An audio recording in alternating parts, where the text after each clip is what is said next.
Guys, how are we going? Can someone hear me? How could you hear me, Steve? I hadn't even spoken.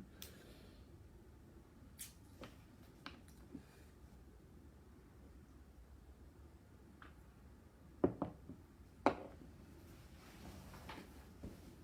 just give it a couple of minutes, guys, and we'll see who else comes on. Lots of meetings today. Meetings with Vara, Virgin's regional airline out west. And at 10 o'clock we've got some big meetings with Qantas over the 20 people who are in the federal court over their ALAEA pay errors. We're trying to settle some of them. Of course, what happens with the 20 that are in court will impact everyone else who works within the Qantas ALAEA pay system. Yeah, that work's been very time consuming and ongoing.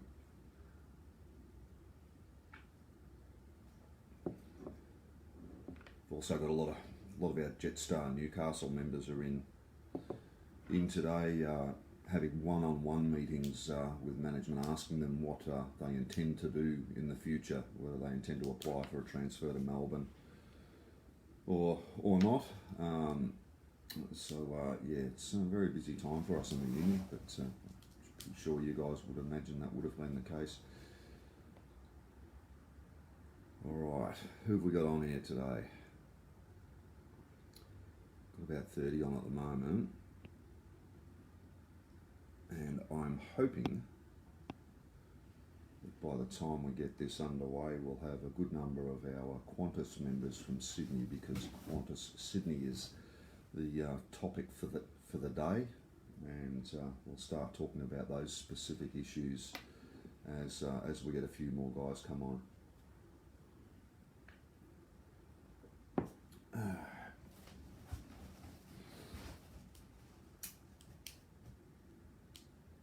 And we're 8:30 now, so I suppose I can start this little Facebook live session. And I made a mistake.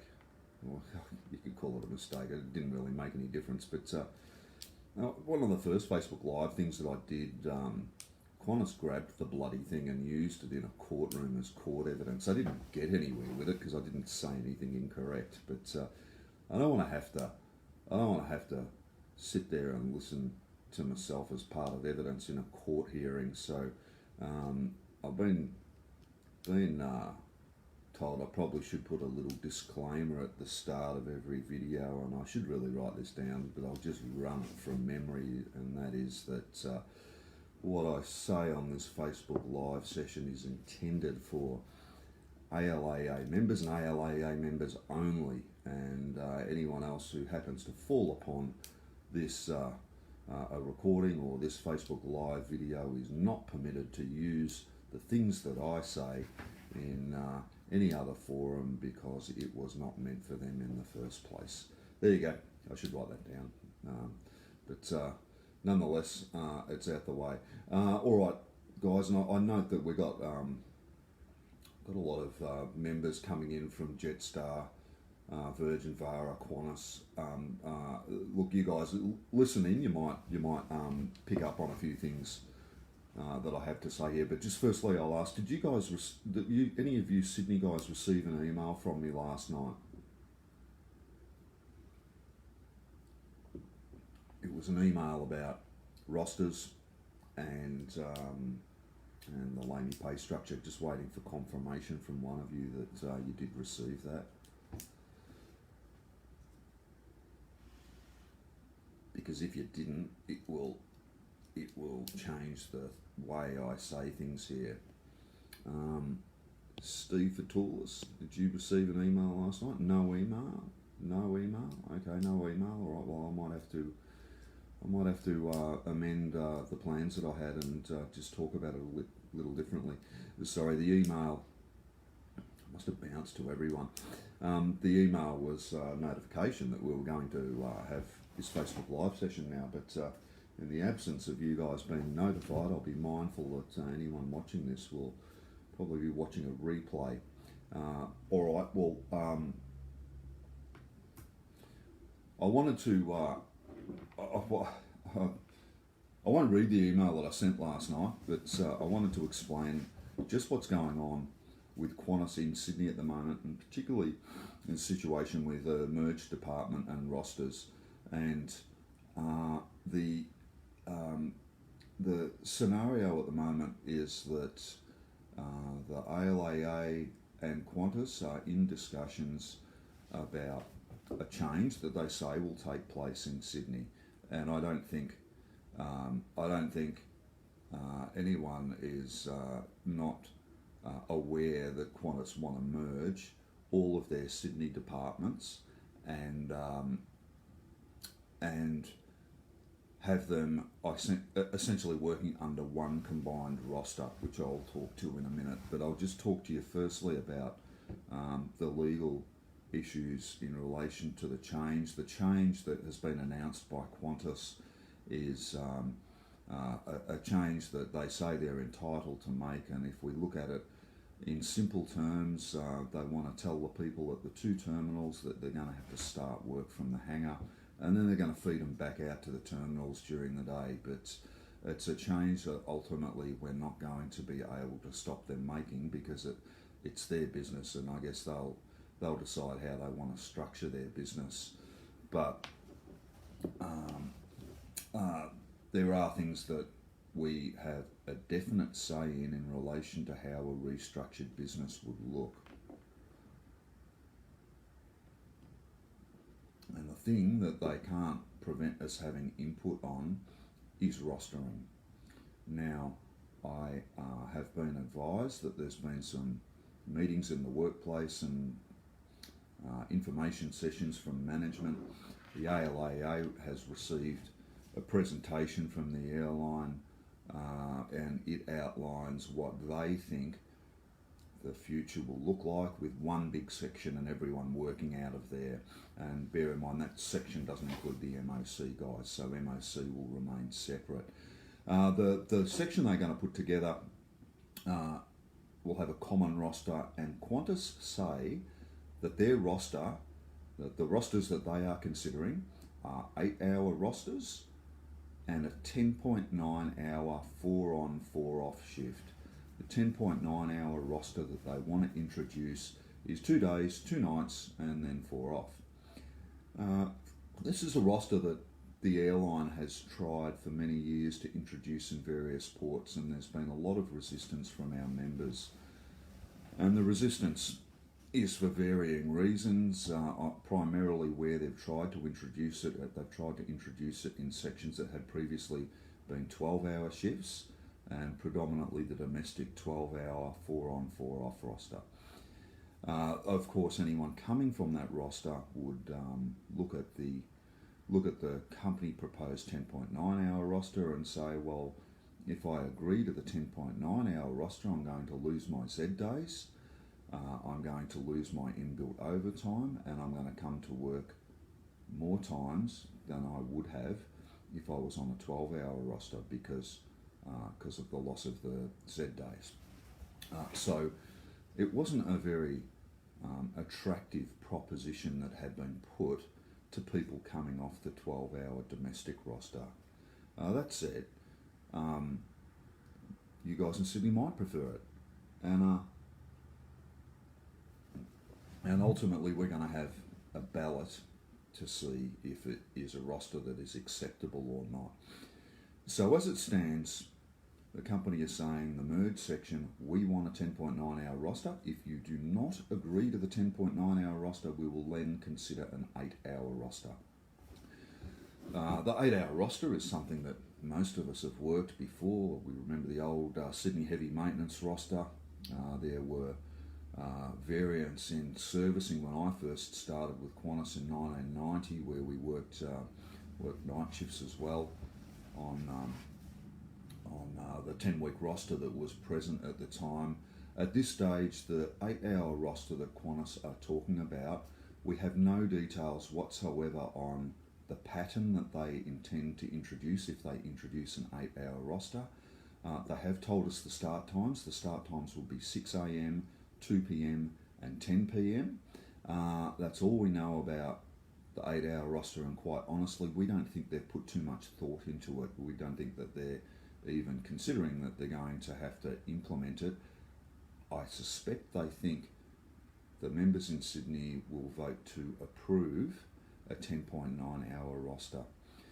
So whilst the company is sitting there discussing and considering two roster options, the 10.9 or 8-hour rosters, this should not be the limit of the rosters that they consider. There are plenty of other extended hours rosters out there that provide the benefits of an extended hour roster for the company, and also the leisure time for members who have to work those rosters. And right now there are, think about it, there are at least 5 different rosters that are being worked in Sydney that are extended hours rosters that are approved by our members. There's a couple of oddball ones, such as the MOC roster and the 380 roster that's currently not in use, but the 4 main ones is the Sydney domestic 12-hour roster, the international roster, the SAM roster, and the SAM DMM roster. And I want to talk about each of those rosters individually before I talk about the steps that are going to take place. The Sydney International roster I want to talk about first. The Sydney International roster is heavily weighted towards day shift, and unless someone corrects me, I think it's 2/3 day shift and 1/3 night shift. Such roster will not, under any circumstances, match the workload that will be there on a merged section roster. So it is not possible in any way, shape or form that the Sydney International roster will be the ultimate roster that everyone works. The Sydney domestic roster. Sydney domestic roster is the 4 on 4 off, 2 days, 2 nights, 12-hour roster, 12 RDOs a year, and 2 hours of inbuilt overtime every week.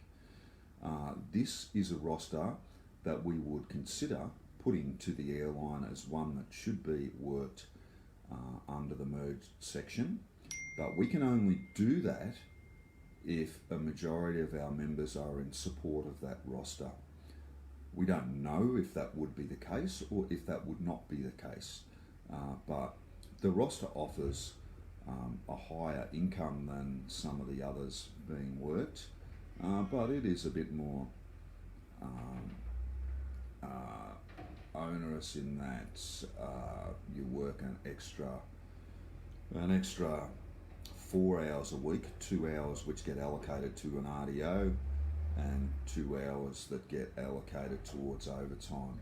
It doesn't have the 5-day breaks that the SAM rosters have, and that is something that may or may not be attractive to you guys, but ultimately we're going to be asking the question of everyone if you want to approve the Sydney domestic 12-hour roster that's been in place since 1989. We have the Sam Lamey roster, or as it's called these days, SIM. It seems to change every week, so I don't know what to call it. The SAM roster for Lameys is the largest worked roster by number in Sydney, and was approved by our members initially. It must have been, because our members are working it, and I don't know how our members in Sydney feel about the Sam Lamey roster. It has some good things on the surface that I can see, and it has some things that are a little bit strange. It has many 5-day breaks. You work your 4 and then you have a 5-day break. It has some 4-day breaks, and it has 1 day in 10 weeks where your 5-day break is split by having to come in and work, I think it might be a Thursday 1400 shift, a 2 p.m. shift. They're all 12-hour shifts, and I don't know if you call it the Dicky Thursday or Double Up Thursday these days, but it just has that oddball shift every 12 weeks to make sure that it averages out to near on 38-hour week. That roster will also be ultimately put to everyone in a ballot to consider whether you will accept the roster or not, as will the Sydney DMM SAM roster. And I've been told that the DMM roster is reasonably popular. It is a 12-hour roster. It cycles over 5 weeks, and again, correct me if I'm wrong, there are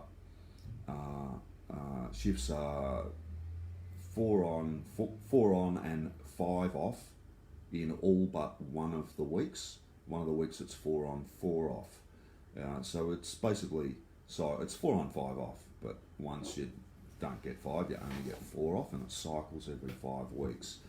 The shifts are 6 a.m. start, 6 p.m. start, and there are some shifts where, if memory serves me correctly, where you work day shift only for the block, and it gives it like a double up day. But all of these things will be distributed to members for consideration. They're the rosters, I think, that are potentially candidates for the ALAEA to put to the company as alternatives to their 10.9 hour roster. But I just want to talk about how it all stands legally. With rostering, the clauses are basically that a majority, or 50% plus one, must approve any roster. The people who get to the vote on the roster are the people who are likely to work the roster. So if you have a look at domestic, back when it started, a majority of the people at domestic accepted the 12-hour 4 on 4 off shift, and it was implemented. New people have come and gone into the section, but essentially the vote still stands until such time that a new vote is called for. So it remains an approved roster at domestic. The roster can't be forced upon every single person in SAM, as the Sydney International roster can't be forced on everyone in SAM, or vice versa. If we're going to have a situation where people are moving from the terminals to the hangars, the hangar roster can't be forced on them. We really need to re-endorse any of the rosters that we find acceptable. And similarly, the endorsement process is required for the company's proposed 10.9 hour roster. So today we were going to release the information and ballot, but I might just hold off on that considering the email wasn't received last night. I'd probably want to put the information out on email before we actually commence any balloting process. We need to consider the roster that will be worked in future once everyone's combined into one section, and it is not just a 10.9 hour roster, an 8 hour roster we are considering. We're also considering the ones that are currently worked, so that we can say to the company that no, our members have approved these rosters, and they either have or haven't approved the 10.9 hour roster. And again, that'll be up to you guys. That being said, where do we sit with this tactically? The company is saying these are the only two that we're considering. They're going to have to consider anything that we put to them, which would hopefully be the reapproval of at least some of the current rosters. But what do we do if the company just say, no, we're not considering the existing SAM roster, we don't want to work it. We're not going to consider the DMM roster, we're not going to work it. You workers will just accept our 10.9, and if you don't accept it, you're going to cop an 8 hour roster. Well, if the company want to take advantage of the COVID situation and implement something that may or may not be suitable or agreed to by our members, that's a pretty disappointing thing for the company to do at a time such as this.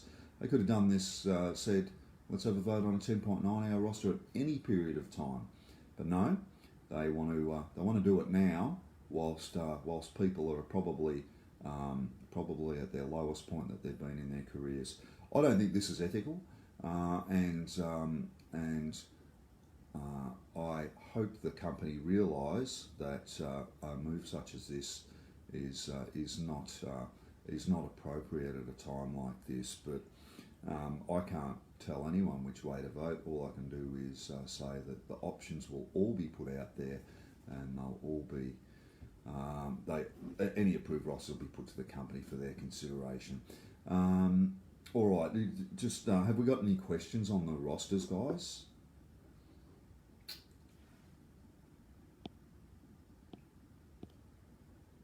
And whilst I'm waiting for any questions to come in, in the email, I spent lots of time drafting, and obviously didn't get to you guys. I had another section on the letters Qantas guys are getting about ALAEA pay structure and what I've had sent to management, and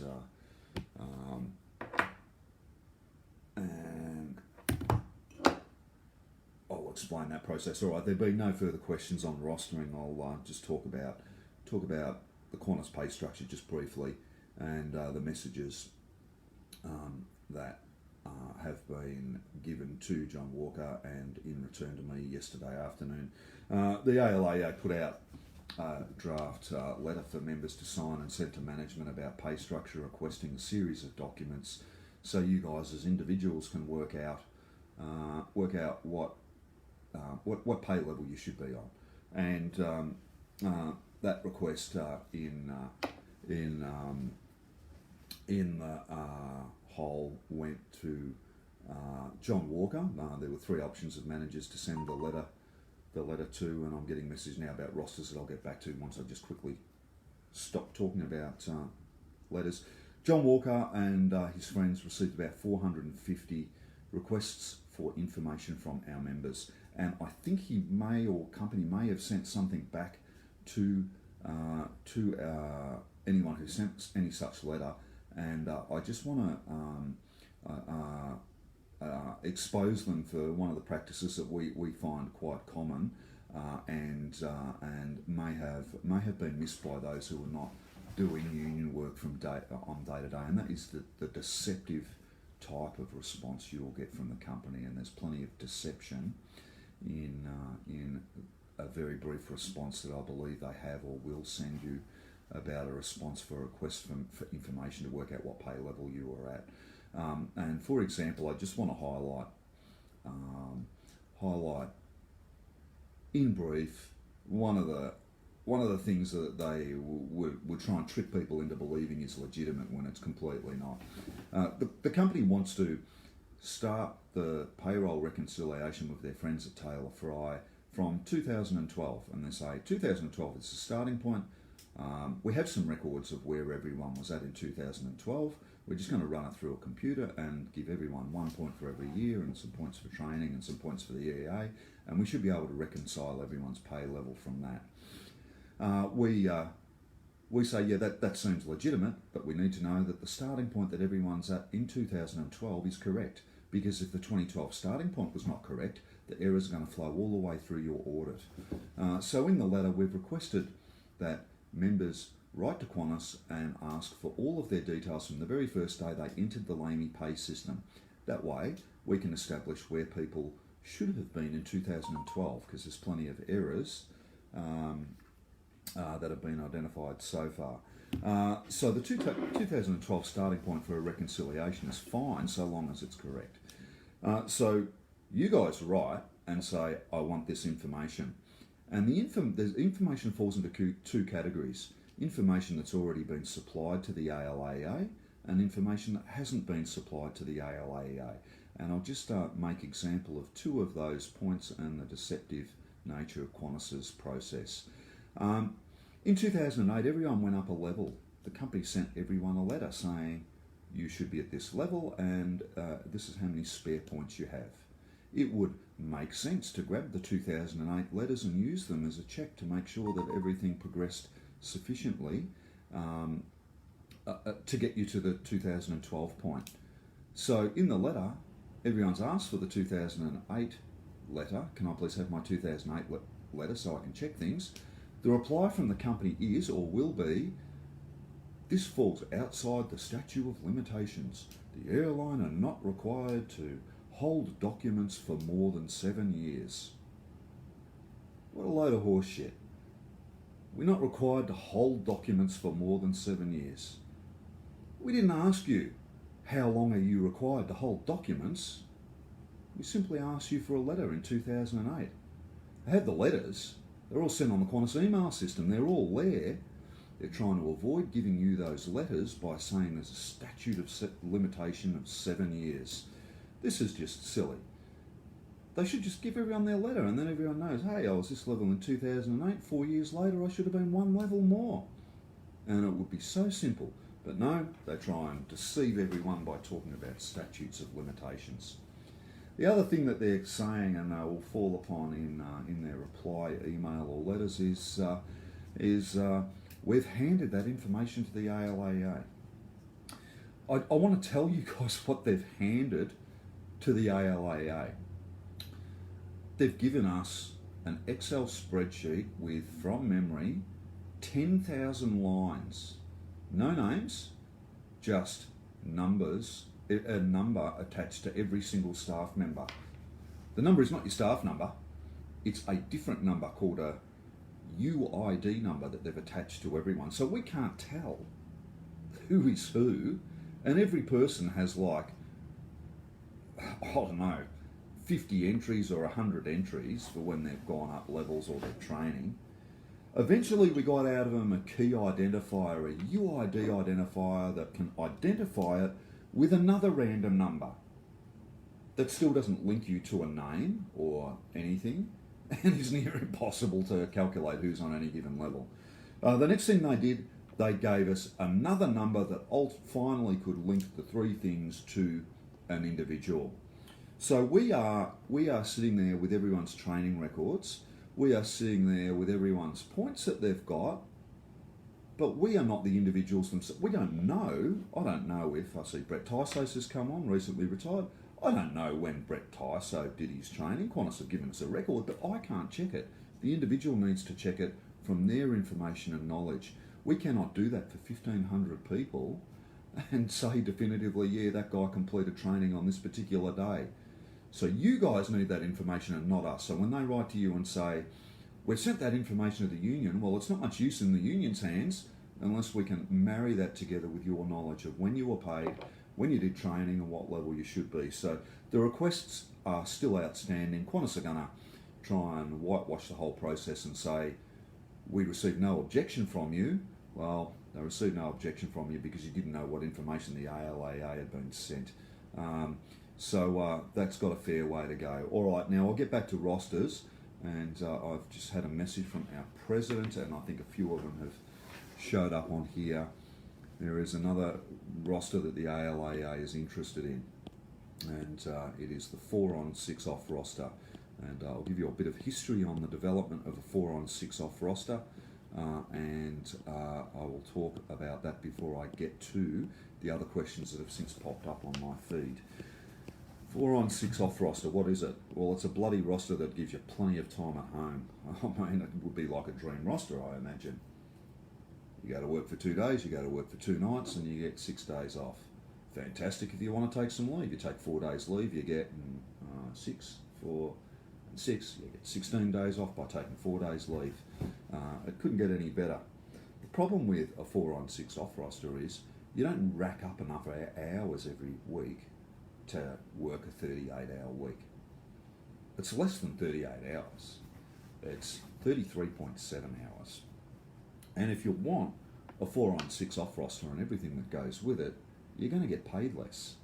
It's 11.4% less hours on average per week, 11.4 hours less average per week pay.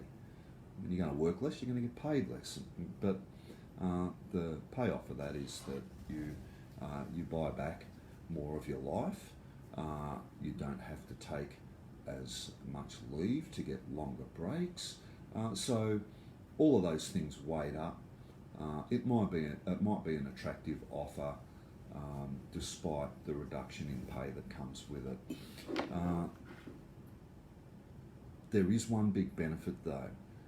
If the company were to accept and we were to adopt a 4 on 6 off roster, excuse me, it will save jobs. So the company has put the figures together, whether it be an 8-hour roster or a 10.9-hour roster, we're going to get that much labour out of X number of employees. Well, if the employees are only providing 33.7 hours on average per week of labour, they will need more employees to reach their overall labour need. So on the figures that I've calculated, there'll be 36 jobs saved if 4-on-6 off roster was adopted, and I think 36 is going to go a long way to making sure that there's a job for everyone in Sydney.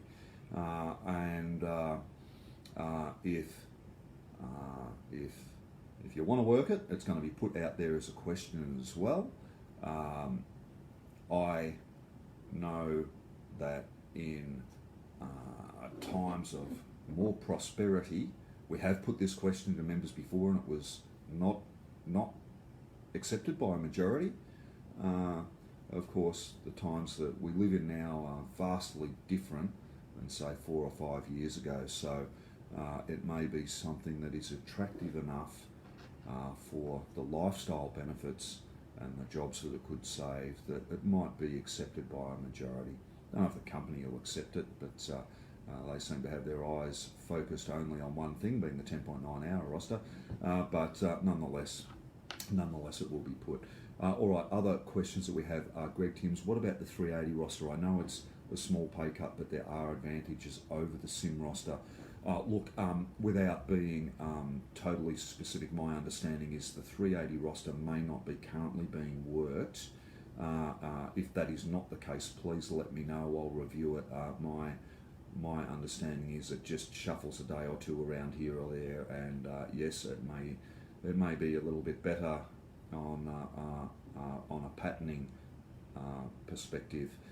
So the easiest way I can deal with that is probably to have a chat to Rod Wise when I finish here, who works in 380, and we'll consider whether that should be an option that we consider. Adrian, any feedback on the next step for LAME pay level, etc.? Yes, so I think I was talking about that when you might have typed that in, mate. It's going to be a long process. I've drafted a letter for our lawyer to amend before we send it back to Qantas. Qantas, being John Walker, should get a letter today. I'll send a copy of that letter to you guys so you understand the issues a bit closer. Matt Elton, what roster pattern would require the most number of LAMEs to be employed? The most number of LAMEs to be employed would be required under the 4-on-6 off roster version, and that is a pure mathematical calculation based on the fact that there's 33.7 hours a week supplied by anyone just working their normal pattern. The roster that would require the most number of employees past that is 8-hour rosters. 8-hour rosters, whilst supplying 1,976 hours of labour per annum per employee, which is exactly the same as, say, a 10.9-hour roster or the SAM rosters. They all supplied 1,976 hours of labour a year. The 8-hour roster, though, for obvious reasons, has an additional handover every day. Sorry, just pause for a second while phone calls are coming through. The additional handover each day means people have to get into the smoko rooms and pack up half an hour early, do all the paperwork and take time to start again. So the company loses a couple of hours a day in labour. As it stands, the company have told us at the one and only consultation meeting that we've had that they have calculated their labour needs and labour that will be provided by either a 10.9 or an 8-hour roster, and they are exactly the same.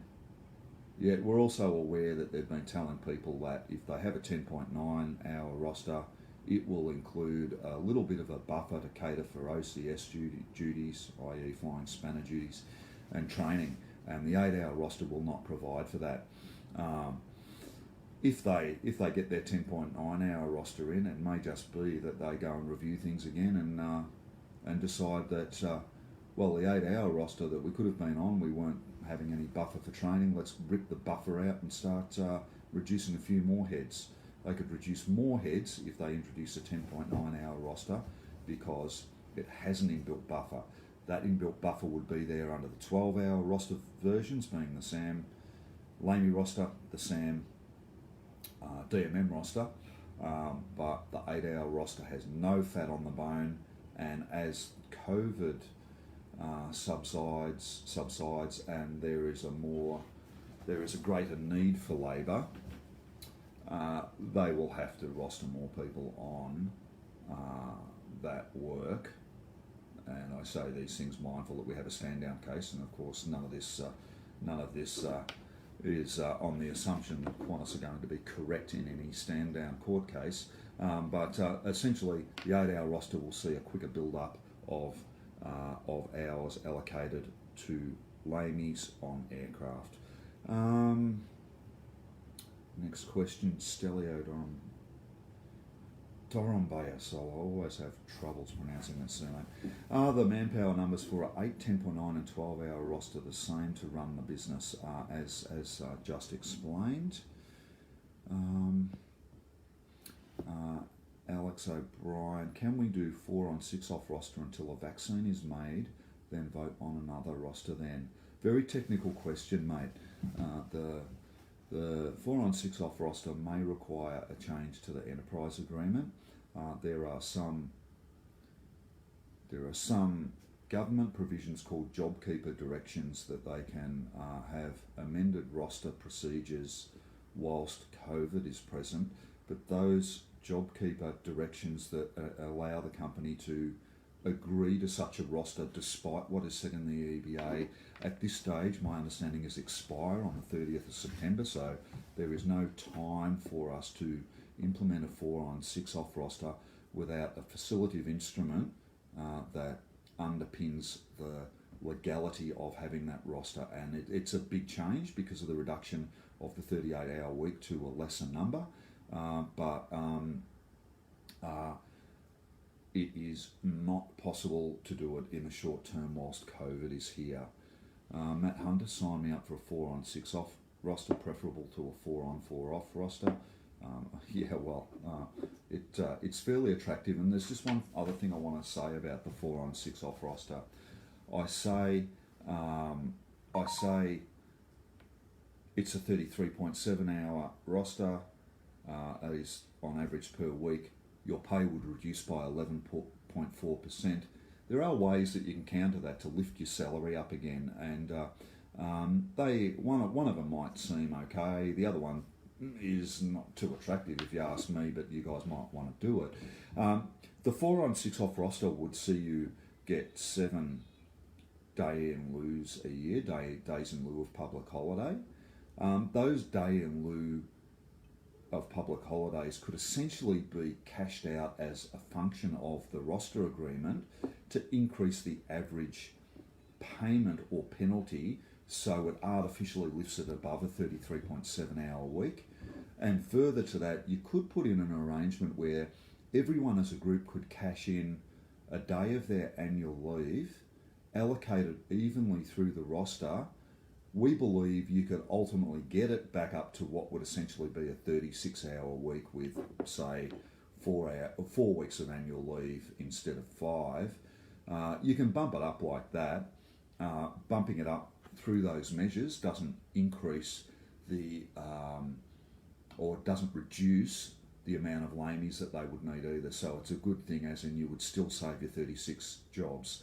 So there's a number of artificial things you can do to inflate it so that the wage drop wasn't so healthy. But if Qantas were to agree to a new EBA incorporating the pay rises that should be backdated, you might find that 6% pay rise or 9% by the time we get into next year would virtually chew up the entire amount of the 4 on 6 off roster, and you would be left with the same amount in your pocket.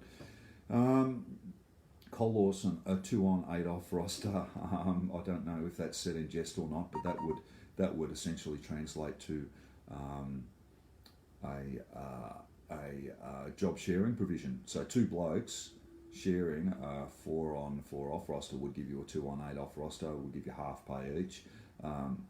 It's never really been adopted or attractive in the past. I think The ability is there in the current EBA, and I don't know if anyone has successfully found a partner that will pair off with them and work half whilst they work half, and then gone to the company and the company agree to it. I'm pretty sure guys have put it to the company, but the company have just said no. Chris Burley, was the information Qantas has provided to the ALAEA repay levels provided on a confidential basis? Yes, Chris. That is another point that makes it very hard for us to go to individuals and say, hey, we've got this information about your pay level. Bear in mind, we'd have to go through that process with 1,500 people, so it's practically impossible. But we were told that it's all confidential and we're not allowed to talk about it. So again, they'll write to you and say, the ALAEA has your information. We've got the information. You guys as members have information. The information you have is, you know when you did training. We don't know that stuff. So that hence, we need an hour to sit down with every guy and say, did you do that course in 2003? Let's have a look. Did they give you 5 points for it because it was an Airbus? Yes, they did. Let's check that off. We need that hour to sit down with everyone to do that. And the confidential waiver that we signed makes that harder than even it would be without it.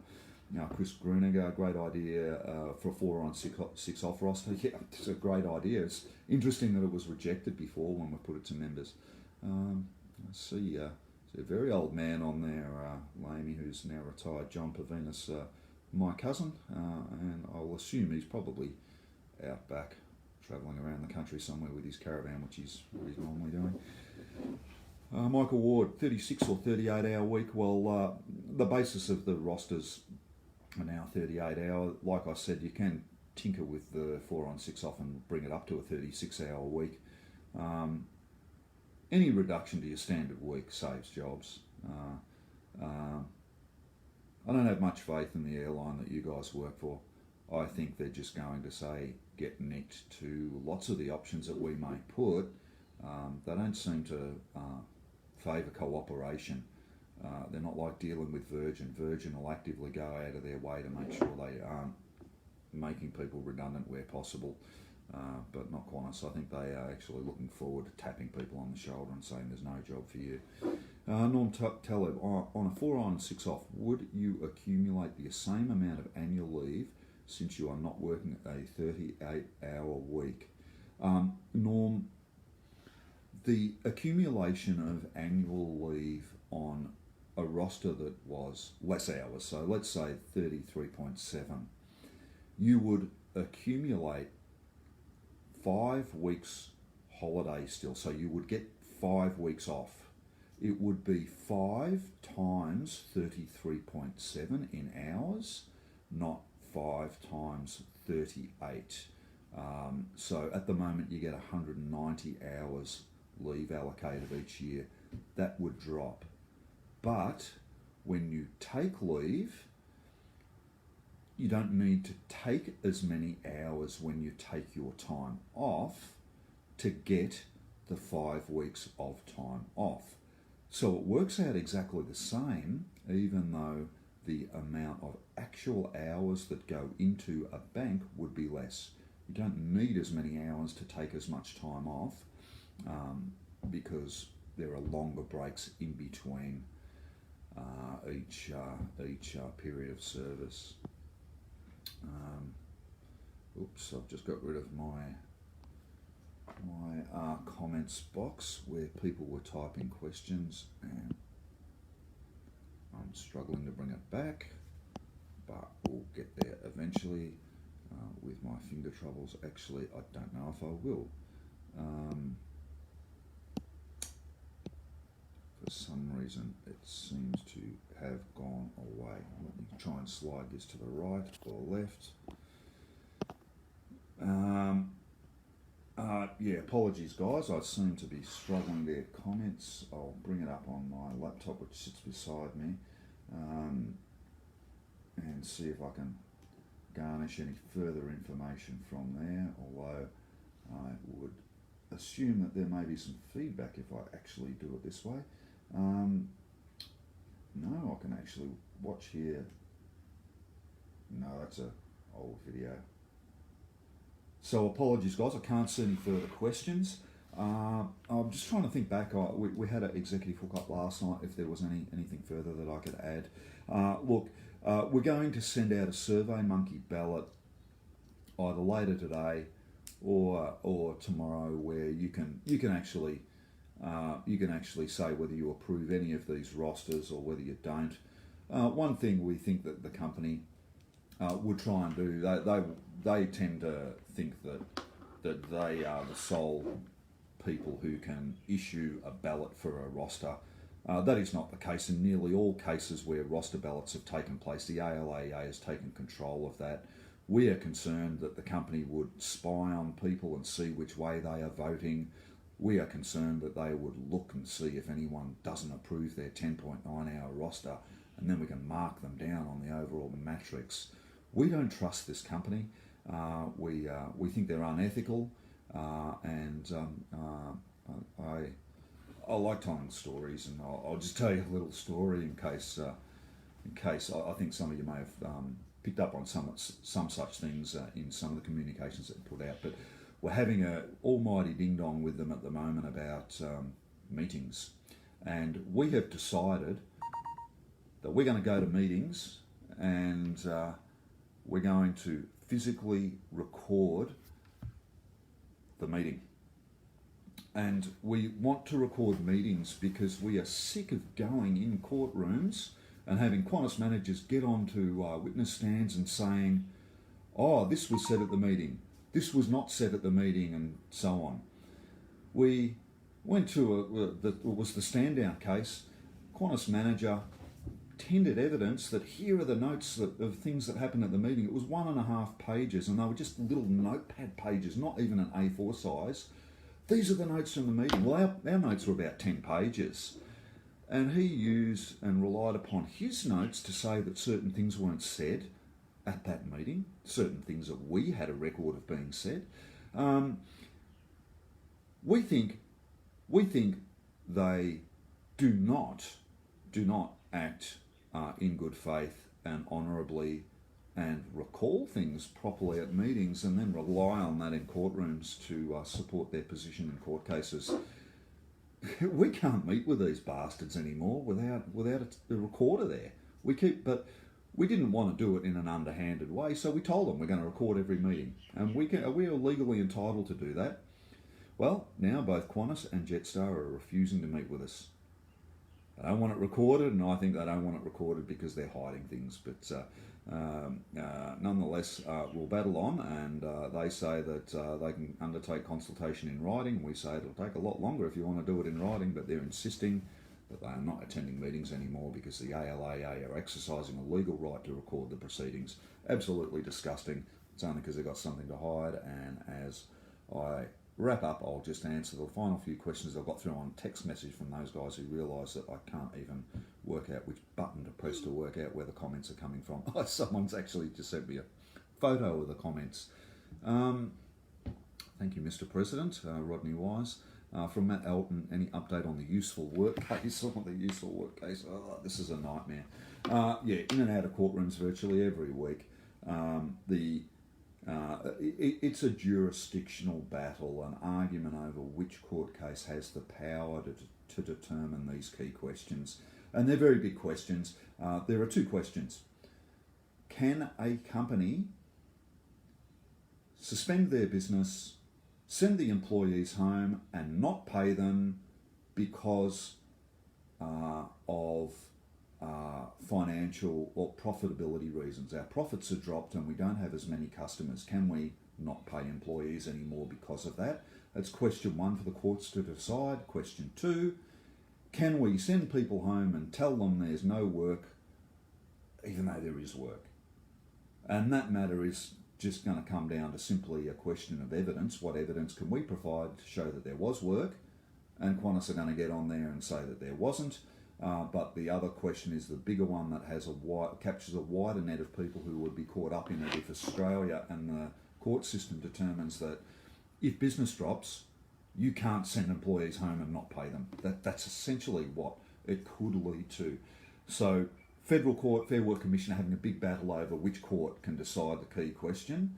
The useful work stuff will be decided by the Fair Work Commission, but the other it's been before 2 federal court judges so far, and there's another date later in this month. It's hard to pinpoint exactly when a decision will be made. It is a long way off, though, I can tell you now. Jerry Delaney, has there been any further discussions re the EA? No, there hasn't.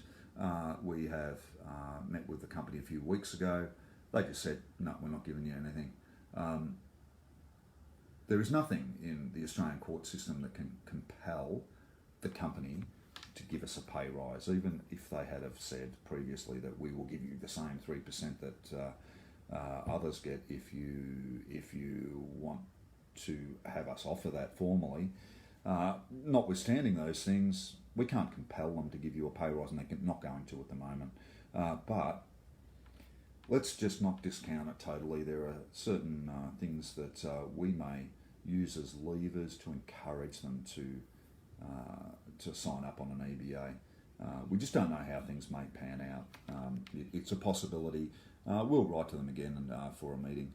Mark Gretz, sorry I arrived late. Just a quick question on trade number breakdowns, B1, B2 ratio. Any info on ratio and number yet?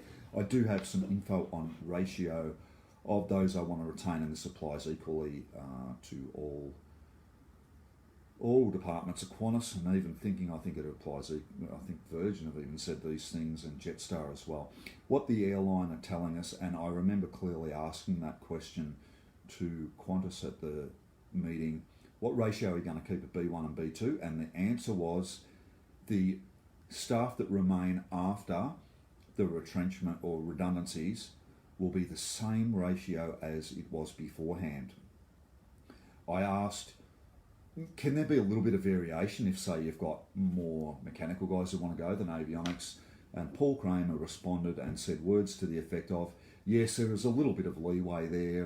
We would have to look at the individual circumstances, and we could take a port like Darwin and say it may be unreasonable if every avionics bloke wanted to go, but they may be able to live with 3 avionics blokes and 9 mechanical blokes, who knows. So there's a little bit of flexibility there that the company has talked to us about, and we will continue to push flexibility on decisions like that. Ends those questions. Useful work update, 4 on 6 off roster. I've answered that from Coxie. 4 on 6 off roster I've talked about.